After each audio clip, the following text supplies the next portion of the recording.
Hello dear friends, you are most welcome at Karamshila IAS.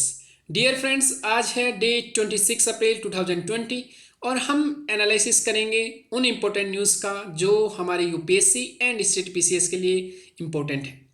तो first news रहेगी आज हमारी प्रधानमंत्री गरीब कल्याण योजना, द हिंदू के पेज नंबर 1, इसका हम डिस्कशन करेंगे। Second, national clean air programme, the Hindu के पेज नंबर 11 पर यह टॉपिक आया था। लीगो, द हिंदू के पेज नंबर 11 पर ये गलती से लिखा गया है, लेकिन ये पेज नंबर 12 पर ये टॉपिक है। Again virus disease, page number 12 and Aarogya Setu app page number 12। गलती से पेज नंबर 11 है लेकिन पेज नंबर 12। यहाँ पर पिछली जो न्यूज़ है उनसे कौन कौन से टॉपिक आज को रिलेट कर रहे हैं उनको भी हम डिस्कशन करेंगे अगेन अच्छे से। आरोग्य सेतु ऐप हम पहले भी डिस्कशन कर चुके हैं, ये यूपीएससी 2019 का एक क्वेश्चन। अब यहां पर देखते हैं हम पेज नंबर 1। यहां से जो हमारे लिए इंपॉर्टेंट न्यूज़ है वो है only 15% poor house holds received pulses. तो यहां से हमको ये देखना है गरीब कल्याण योजना, यहां पर लिखा हुआ है प्रधानमंत्री गरीब कल्याण योजना, इसके ऊपर हम डिस्कशन करेंगे कि है क्या। अगेन पेज नंबर 10, यहां पर जो हमारे लिए काम का है न्यूज़ वो है quick note likely for China investment. तो यहां कहना यह है राइटर का, या government approve for proposals in non sensitive sector, means जो सेंसिटिव सेक्टर नहीं है इंडिया की इकोनॉमी के लिए, उनमें गवर्नमेंट ऑफ इंडिया कह रही है कि हम 15 दिन में आपको एफडीआई का जो अप्रूवल है वो दे देंगे। अभी हाल ही में क्या हुआ था, एफडीआई, हमने पहले भी इस पर कम से कम 2-3 बार डिस्कशन कर चुके हैं कि एफडीआई में नए नॉर्म्स बनाए हाल ही में कोरोना वायरस को लेकर गवर्नमेंट ऑफ इंडिया ने, कि जो भी बाउंड्री टच करते हैं इंडिया से उनको अभी जो एफडीआई उन देशों से आएगी उसको हम ऑटोमेटिक रूट से नहीं देकर गवर्नमेंट अप्रूवल देगी। देखो इसमें टेंशन नहीं लेना है, एफडीआई जो है उसके लिए 2 रूट है, एक है ऑटोमेटिक रूट और एक है लिबरल रूट। लिबरल रूट में आरबीआई ज़्यादा जांच पड़ताल नहीं करती है, जिसका जितना एफडीआई आ रहा है उन सेक्टर्स को छोड़कर जिनमें प्रतिबंधित है उनमें इजीली एफडीआई के लिए अनुमति दे देती है। लेकिन जो गवर्नमेंट का रूट है या अप्रूवल वाला, गवर्नमेंट अप्रूवल वाला रूट है, उसमें गवर्नमेंट पहले जांच पड़ताल करती है, उसी के बाद एफडीआई करती है और इसमें बहुत ज़्यादा टाइम लग जाता है, 2 से 3 महीने। लेकिन चाइना का कहना है कि आप ऐसा करके हमारे इन्वेस्टमेंट को रोकने का वो कर रहे हो, कई तरह के एलिगेशंस लगाया है। तो चाइना के लिए कहा गया है अभी जस्ट गवर्नमेंट ने कि वो क्षेत्र जो ज़्यादा सेंसिटिव नहीं है हमारी इकोनॉमी के लिए, उनको हम विद इन 15 दिन में आपको एफडीआई का अलाउ कर देंगे। तो जस्ट इतना सा याद रखना, एफडीआई के ऊपर पहले ही डिस्कशन हो चुका है, तो एक बार जाके देखना आपको कितने प्रकार का एफडीआई होता है, कौन कौन से रूट है जिससे एफडीआई आता है अप्रूवल के लिए। साइंस एंड टेक्नोलॉजी का टॉपिक जो हमारे लिए इंपॉर्टेंट है,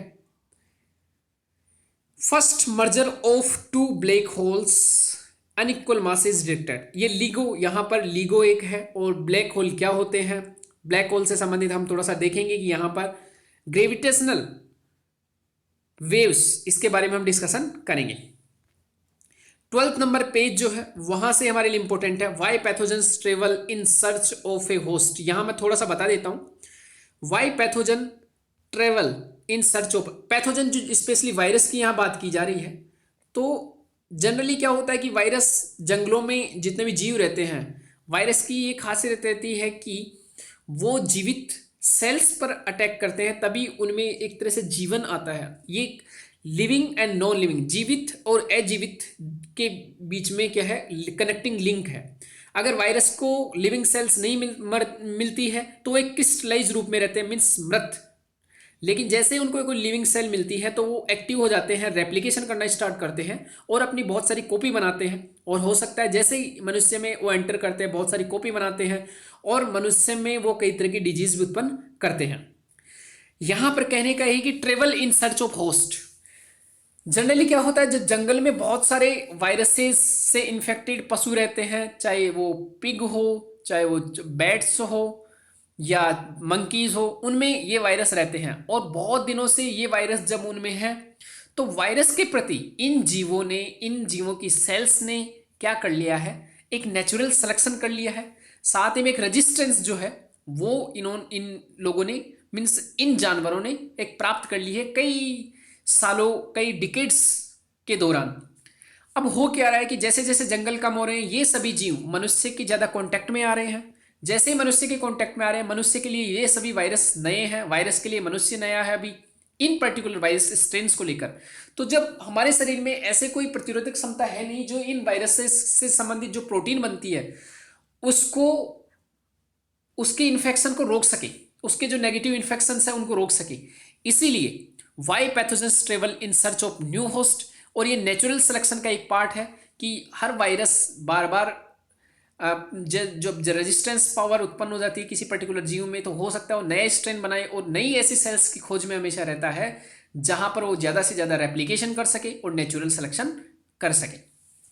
तो ये थोड़ा सा याद रखना, इसके बारे में हम देखेंगे कि कौन कौन से वायरस फैले हुए हैं। यहां से क्वेश्चन भी आता है आरोग्य सेतु ऐप, या ये क्या है, इसके बारे में अच्छे से डिस्कशन करेंगे क्योंकि ये कंट्रोवर्सी का विषय चल रहा है न्यूज में। Again let's start from topic number first. यहां हम देखेंगे प्रधानमंत्री गरीब कल्याण योजना, ये क्या है। इसके तहत सबसे जो इंपॉर्टेंट पार्ट है, यूपीएससी डायरेक्टली स्टेटमेंट देगा कि प्रधानमंत्री गरीब कल्याण योजना हाल ही में कोरोना वायरस से लड़ने के लिए स्टार्ट की गई थी। ये स्टेटमेंट हो जाएगा गलत। प्रधानमंत्री गरीब कल्याण योजना 2016 में ही गवर्नमेंट ऑफ इंडिया के द्वारा स्टार्ट कर दी गई थी। इसमें क्या था, जिन लोगों के पास अवैध रूप से पैसा इकट्ठा किया हुआ था, जिन्होंने मनी लॉन्ड्रिंग कर रखी थी, उन लोगों को गवर्नमेंट ऑफ इंडिया ने कहा कि आप अपनी स्वेच्छा से अपना जो पैसा है उसको उजागर करो। उसमें से जब उजागर करोगी तो 50% आपके ऊपर पेनल्टी लगेगी, 50% जो बचेगा उसको 4 साल के लिए हम एक जगह कहीं इन्वेस्टमेंट करेंगे, 4 साल तक आप बोलोगे नहीं, उसके बाद आपका 50% पैसा आपको मिल जाएगा, लेकिन 50% पेनल्टी। तो उसके लिए गरीब कल्याण योजना थी, और जो 50% पेनल्टी के रूप में जो पैसा लगेगा वो कई तरह की गरीब के लिए जो कल्याण योजनाएं चल रही है उनमें लगाया जाएगा। तो गरीब कल्याण योजना जो अभी आई है वो उसी का पार्ट है। तो याद रखना, यूपीएससी स्टेटमेंट ऐसे ही बनाती है। हमको कई बार लगता है कि कोरोना वायरस से फायदा हो गया, घर पे बैठ के हमने काफी न्यूज पढ़ी थी गरीब कल्याण योजना के लिए, तो हाँ यही है। जबकि यूपीएससी हमेशा पिन पॉइंट करना चाहता है पीछे वाली घटनाओं को भी कि हाँ रियल में जो यूपीएससी एस्पिरेंट है, जो कैंडिडेट है, क्या वो पूरा ऑब्जर्व करके चल रहा है बातें, या केवल जो प्रेजेंट में चल रही उन्हीं पे निर्भर है। तो इसलिए थोड़ा सा अवेयर रहना बहुत जरूरी है। इसमें क्या किया है, हेल्थ वर्कर का 50 लाख का बीमा, जो 50 करोड़ पीपल हैं, मीन्स जो गरीब हैं, उनको 5 केजी वीट या राइस या 1 केजी पल्सेज हर महीने मिलेगी 3 महीने तक, आने वाले 3 महीने तक। 20 करोड़ जो महिलाएं, अब यहां पर भी केवल महिलाएं जिनका जनधन अकाउंट है उनको 500 रुपये पर मंथ 3 महीने तक मिलेगा। जो मनुष्य है मीन्स जो पुरुष हैं उनको नहीं, केवल महिलाओं को। महानरेगा में जो मजदूरी है पर डे की उसको बढ़ा दिया गया है। पीएम किसान के बारे में हमको अच्छे से पता है कि पहले, अब पीएम किसान में एक जो हमको इम्पोर्टेंट जो एक प्रोविजन अभी नया हुआ है उसको याद रखना है कि पीएम किसान में पहले सीलिंग थी, मीन्स पहले प्रतिबंध था कि जिसके पास 2 हेक्टेयर से अगर ज़्यादा ज़मीन है तो उसको इसका लाभ नहीं मिलता था। लेकिन अब कोई भी किसान हो जिसके पास अगर 10 हेक्टेयर भी है उसको भी इसका लाभ मिलेगा, लेकिन केवल एक्सक्लूजन कैटेगरी को छोड़कर। जैसे अगर किसी के परिवार में संवैधानिक पदों पर है, राष्ट्रपति है, कोई एमएलए है, एमपी है, कोई वकील है, उनको इसका लाभ नहीं मिलेगा। तो पीएम किसान में भी पहली किस्त भेज रहे हैं अभी, मीन्स इस साल की। सेल्फ हेल्प ग्रुप अब 10 लाख की जगह 20 लाख का कोलेटरल फ्री लेंडिंग, मीन्स बिना कोई कागजात रखे 20 लाख तक का लोन ले सकते हैं। ऑर्गेनाइज सेक्टर जिनमें 100 से कम कर्मचारी हैं और जिनकी सैलरी 15,000 से कम है उनको पीएफ में गवर्नमेंट सहायता देगी। यहीं से एक स्टेटमेंट यूपीएससी बना देगा कि जो प्रधानमंत्री गरीब कल्याण योजना है वो केवल ऑर्गेनाइज सेक्टर के लिए थी, जबकि ये ऑर्गेनाइज्ड, संगठित और असंगठित दोनों क्षेत्र के लिए थी। असंगठित क्षेत्र उन क्षेत्रों को बोल रहे हैं जिनको बीमा, छुट्टियां, वेतन, भत्ते, इन सभी का जो लाभ है वो नहीं मिलता है। और हमारे यहाँ लगभग 90% अनऑर्गेनाइज सेक्टर में काम होता है। नेशनल क्लीन एयर प्रोग्राम, ये क्या है? नेशनल क्लीन एयर प्रोग्राम, राष्ट्रीय स्वच्छ वायु कार्यक्रम, सेंट्रल पोल्यूशन कंट्रोल बोर्ड द्वारा इसे स्टार्ट किया गया था। Air pollution prevention and control, वायु प्रदूषण निवारण और रोकथाम अधिनियम 1981 के तहत इसको स्टार्ट किया गया था, क्योंकि पावर है सेंट्रल पोल्यूशन कंट्रोल बोर्ड के पास कि वो वायु प्रदूषण को इंडिया में रोके। 24 अप्रैल में भी हमने इसको डिस्कशन किया था, टॉपिक नंबर 1। ये किस लिए स्टार्ट किया गया है? 102 ऐसी शहर, ऐसी सिटीज जो national ambient air quality standard data 11 से लेकर 2015 तक जिसको पूर्ति नहीं करती है, नॉट अटेनमेंट मीन्स जिन्होंने इसको कंप्लीट नहीं किया है स्टैंडर्ड को, उन सिटीज़ 102 सिटीज़ में ये प्रोग्राम चलाया जा रहा है। और national ambient air quality standard में 12 प्रदूषक के आधार पर डाटा इकट्ठा किया जाता है, एक स्टैंडर्ड बनाया जाता है, वो हम आगे देखेंगे।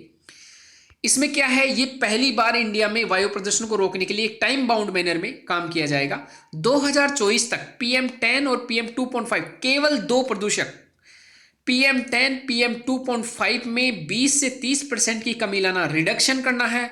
बेस ईयर बनाया है 2017, 5 साल 2019 से स्टार्ट होगा 2024 तक, लेकिन बेस ईयर हम बना रहे हैं 2017 कि 2017 में PM2.5 और PM10 की मात्रा कितनी है, उसमें 20 से 30% हम कमी लाएंगे 2024 तक। नॉन लीगली बाइंडिंग मीन्स यहाँ अगर कोई सिटी इसको प्राप्त नहीं करती है, कोई पर्टिकुलर शहर जो किसी पर्टिकुलर स्टेट में स्थित है, अगर वो इसको प्राप्त नहीं कर पाते हैं तो किसी तरह का जुर्माना नहीं लगेगा, क्योंकि इसका कोई लीगली बाइंडिंग नहीं है, मीन्स बाध्यकारी नहीं है। राज्यों को इसके तहत आर्थिक सहायता भी दी जाएगी, ये थोड़ा सा याद रखना। हम थोड़ा सा देखते हैं पीछे चलकर। सेंट्रल पोल्यूशन कंट्रोल बोर्ड 24 अप्रैल 2020 को इसका डिस्कशन किए थे। सेंट्रल पोल्यूशन कंट्रोल बोर्ड थोड़ा सा देखते हैं। केंद्रीय प्रदूषण नियंत्रण बोर्ड, यूपीएससी 2018 में इस पर क्वेश्चन भी आया था कि एक सांविधिक संस्था है। जल प्रदूषण नियंत्रक रोकथाम अधिनियम 1974 के तहत इसको बनाया गया था। सांविधिक संस्था वो संस्थाएं होती है जिनको किसी पर्टिकुलर एक्ट के द्वारा बनाया जाता है, जबकि संवैधानिक संस्था मीन्स कॉन्स्टिट्यूशनल बॉडी वो होती है जिनको संविधान निर्माण के समय बनाया गया या फिर बाद में संविधान संशोधन करके बनाया गया है, मीन्स कॉन्स्टिट्यूशनल अमेंडमेंट करके बनाया जाता है, तो वो है कॉन्स्टिट्यूशनल बॉडी। स्पेशली याद रखना, स्टैट्यूटरी बॉडी वो है जिनको पर्टिकुलर किसी एक्ट के द्वारा, ऑर्डिनरी एक्ट के द्वारा बनाया जाता है। इसको शक्तियां जल प्रदूषण अधिनियम, वायु प्रदूषण अधिनियम, पर्यावरण संरक्षण अधिनियम तीनों के द्वारा मिलता है। इसका कार्य है जल प्रदूषण और वायु प्रदूषण दोनों को रोकथाम करना। और इसने national ambient air quality standard भी बनाया है। 2009 में सेंट्रल पोल्यूशन कंट्रोल बोर्ड ने इसको लागू किया था। वायु प्रदूषण नियंत्रण एंड निवारण अधिनियम 1981 के तहत इसके पास शक्ति है कि वो वायु प्रदूषण से संबंधित कोई मापदंड बना सकता है, मीन्स स्टैंडर्ड बना सकता है, उनको रोकने के लिए, रोकथाम के लिए कुछ नए नियम बना सकता है। इसमें 12 जो पोल्यूटेंट उनको शामिल किया गया है, SO2, NO2, sulphur dioxide, nitrogen dioxide, PM10, PM2.5, ozone, PB lead, carbon monoxide, ammonia and इसके अलावा बेंजोपायरीन, बेंजीन, आर्सेनिक एंड निकल। तो ये सभी 12 प्रदूषक हैं। पिछला जो लेक्चर था उसमें बेंजोपायरीन हम रह गया था, 11 प्रदूषक की टोटल काउंटिंग में आ रहे थे, तो अब बेंजोपायरीन भी आप जोड़ लेना। तो ये हमने 24 अप्रैल को डिस्कशन किया था। अगेन हम आते हैं NCAP हमारा हो गया LIGO। ये क्या है? Laser interferometer gravitational wave observatory. ये स्थापना की गई थी USA का नेशनल साइंस फाउंडेशन है उसके द्वारा। इसकी सहायता से हम ग्रेविटेशनल फोर्स या ग्रेविटेशनल वेव्स जो है उनका पता लगाया जा रहा है। और सबसे पहले जो ग्रेविटेशनल फोर्स है उसका अनुमान लगाया था आइंस्टीन ने। उनकी जो थ्योरी ऑफ रिलेटिविटी सापेक्षता का सिद्धांत, उनमें उन्होंने अनुमान लगाया था कि ग्रेविटेशनल फोर्सेज के द्वारा या ग्रेविटेशनल जो रेज है वो एमिट करते हैं बहुत सारे तारे, स्टार्स। एक LIGO का जो प्रोजेक्ट है वो इंडिया में महाराष्ट्र के हिंगोली डिस्ट्रिक्ट में अमेरिका की सहायता से LIGO इंडिया, वो भी निर्माणाधीन है, मीन्स उसका भी निर्माण किया जा रहा है। अब ग्रेविटेशनल जो वेव्स है वो इनका ओरिजिन कैसे होता है, कब कब हो रहा है? जब कोई black hole 1, black hole 2, BH1, BH2, black hole 1, black hole 2 आपस में मर्जर हो जाते हैं, तब भी ग्रेविटेशनल वेव्स का निर्माण होता है। जब कोई एक स्टार दूसरे स्टार के चारों तरफ चक्कर लगाता है, मीन्स रिवोल्यूशन करता है, परिक्रमण करता है, तब भी ग्रेविटेशनल वेव्स का निर्माण होता है। कोई स्टार या कोई तारा एक्सप्लोजन होता है, फटता है, तब भी ग्रेविटेशनल जो वेव्स है उनका निर्माण होता है। तो ये सभी आप याद रखना। अब पेज नंबर 11 पर वायरसेस। अभी हमने जस्ट देखा था कि नेचुरल सिलेक्शन, म्यूटेशन, उत्परिवर्तन, और जैसे जैसे जंगल कट रहे हैं, एक बार हमने पहले भी डिस्कशन किया था कि जैसे जैसे जंगल वन कट रहे हैं जो जंगली जानवर हैं वो मनुष्य के ज़्यादा करीब आते जा रहे हैं, और जो वायरस का रिजर्वायर जो जंगली जानवर हुआ करते थे वो धीरे धीरे कहाँ शिफ्ट हो रहा है, मनुष्य के वहाँ। और मनुष्य में उनके प्रति रेजिस्टेंस नहीं है, तो मनुष्य जल्दी से क्या हो जाता है, उसके प्रति इन्फेक्शन हो जाता है। तो ये थोड़ा सा याद रखना। यहाँ पर हम यूपीएससी कभी भी मेंस में इनको यूटिलाइज कर सकते हैं ऐसे में कि एवियन इन्फ्लुएंजा कब फैला, इबोला कब फैला, MERS, Nipah virus, SARS, MERS, ये सभी हमको याद रखना है। Middle East respiratory syndrome, SARS severe acute respiratory syndrome 2002 with date. यहां पर ब्लड फ्लू इसको बोलते हैं। ये पोल्ट्री को ज़्यादा, पोल्ट्री इसमें पहले रिजर्वायर की तरह काम करता है, उसके बाद ये मनुष्य में फैलता है। इबोला बैट, मंकी, गिनी, लीबिया, सेरेलियोन 2014 में ये फैला था, और 2017 में 2015 में यूपीएससी ने इस पर क्वेश्चन भी बना दिया कि हाल ही में जो इबोला वायरस बहुत बार समाचारों में आया है, ये कहाँ से संबंधित है। वहाँ सीधा लिखा हुआ था आंसर, तीनों सीधा, गिनी, लीबिया, लाइबेरिया एंड सेरियालियोन। और आज फिर न्यूज़ में डायरेक्टली आया हुआ है। मियर्स ऊँट या कैमल चमगादड़, मिडिल ईस्ट, इसीलिए बोल रहे हैं कि मिडिल ईस्ट जितने भी कंट्रीज हैं उनमें काफ़ी फैला था, चाहे सऊदी अरबिया हो, इराक, ईरान, वहाँ पर यूएई।